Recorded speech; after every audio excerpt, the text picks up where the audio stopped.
Okay, this is now video number 2 for week number 8.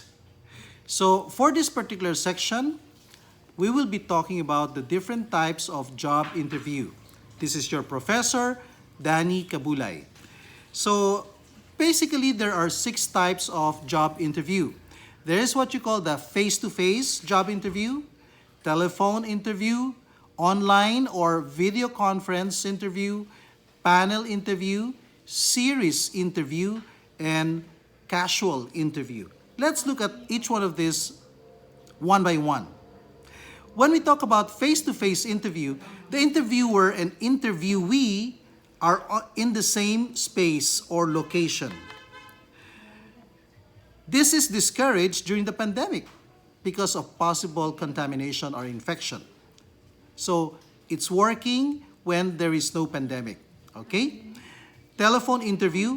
The interview takes place over the telephone, maybe a landline or a cell phone. It can be problematic when the telephone lines are bad. Now, the next type of interview would be the online interview, also called video conferencing, or sometimes it's called video call using a laptop, cell phone, or tablet. The interview is conducted with the aid of internet and apps like Zoom, Google Meet, FaceTime, Viber, etc. To do this, the internet connection and Wi-Fi signal must be good. Okay? Now, let's talk about a series interview or interview series. An applicant is interrogated by several interviewers one at a time.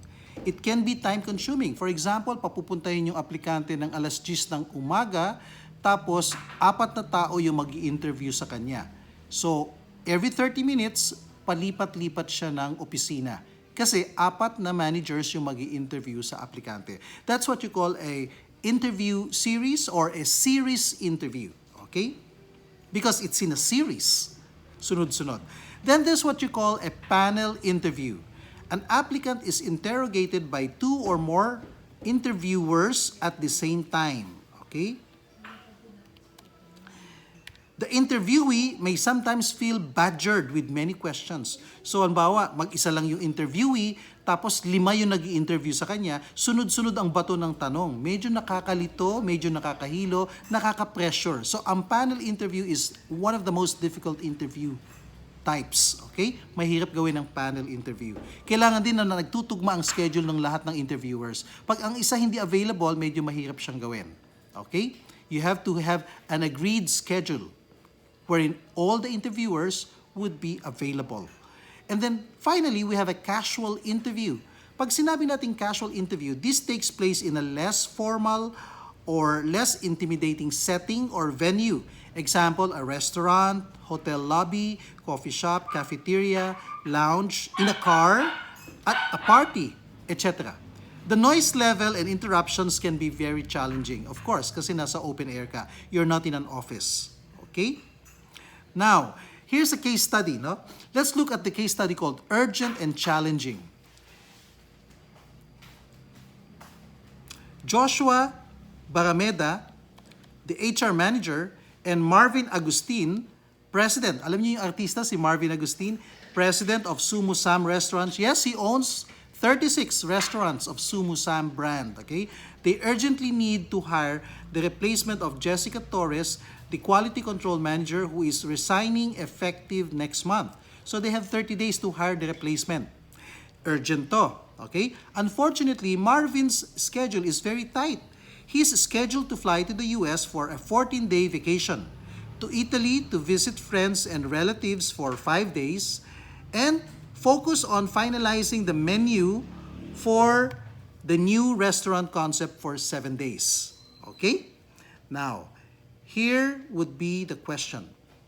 If Joshua's schedule is more flexible and Marvin's is not, of the 6 types of interview, which do you think is feasible in this situation? Alin kaya doon sa 6 na interview ang bagay gawin dito sa problema ni na Joshua at ni Marvin?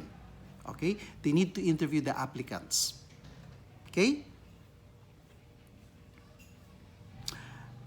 So the answer is, since the country is still in a pandemic, an online interview is recommended. As Marvin Agustin is always busy traveling, perhaps a 15-minute online interview can be squeezed in his busy schedule. Joshua will do the first or preliminary interview, and Marvin will do the second or final interview. Therefore, an online interview series is recommended. Did you get it? Okay. Now, here is for your recitation. It's about vegetable hawkers wanted. Norman and Marina Garcia are a business couple who are into vegetable trading, buy and sell. Bumibili sila ng mga gulay at ibinebenta nila. Okay? They buy vegetables from various farmers in Benguet, Laguna, Cavite, Batangas, La Union, Cagayan, Nueva Ecija, and Quezon on a daily basis and sell them in Metro Manila. Binibenta nila, nagbabagsak sila sa mga palengke. Okay? Does that sound familiar to you? During this pandemic, nakikita natin yan, right?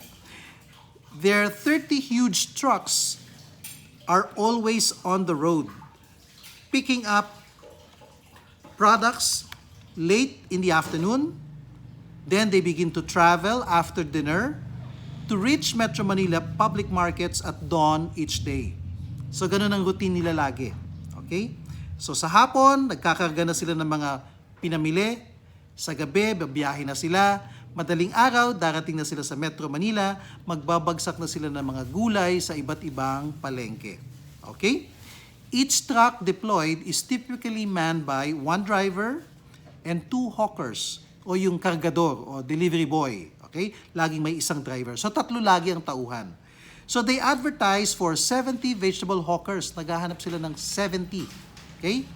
Kasi yung 6, yan yung magbibiyahe. Yung 10, reliever pag may nagde-day off. Okay? So, nag-advertise sila last March. Over 165 applications were received during the month, okay, of March.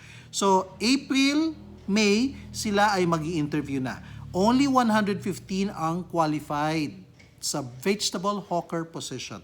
All interviews will take place in 2 days only. Question: what type of interview would you recommend to Norman and Marina? Anong klaseng interview ang dapat isagawa ni Norman at ni Marina? 115 ang kanilang i-interviewin.